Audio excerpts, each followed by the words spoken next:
Oči dolgo je tega,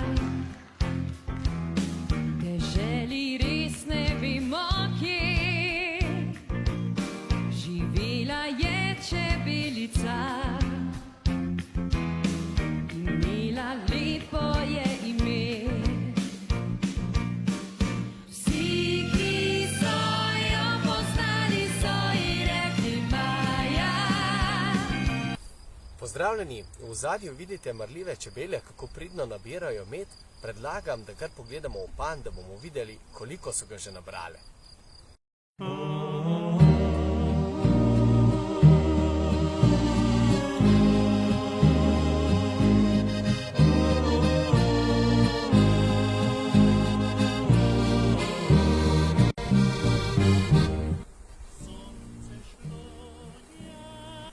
Wow, poglejte, vse so napolnile, satovje je polno medu.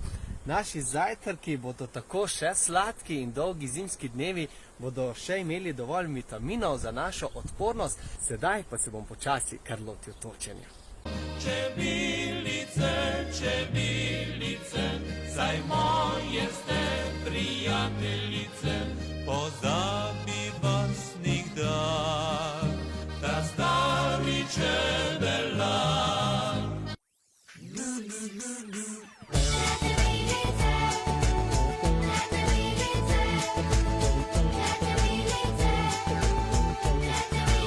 Če čebelice bi zapile vse tole pesmico, res bi bilo glasno.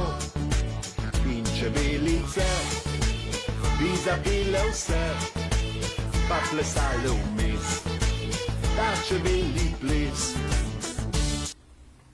Kakšen med je, Tomaž? Odlično sladek. Ja, hvala, Tomaž, za pomoč. Prosim, Te bom še kdaj prosil, prav? z veseljem bom prišel, Janez. Kot vidite, je točenje odlično uspelo. Natočili smo kar nekaj litrov medu. Zanimiv je podatek, da za vsako kilo medu čebele preletijo cel svet. Pomeni, preletijo toliko kilometrov, kolikor je obseg Zemlje. Da bi tako vsak izmed nas cenil prav vsako kapljico medu. Za konec še ta spodbuda. Sveto pismo pravi, da je Božja beseda sladkejša kakor med. Želim vam, da bi za telesno zdravje radi uživali med, za duhovno zdravje in moč pa radi brali in prebirali Sveto pismo. Zato naj si vsak priskrbi oboje. In še čebelarski pozdrav, naj medi z Bogom.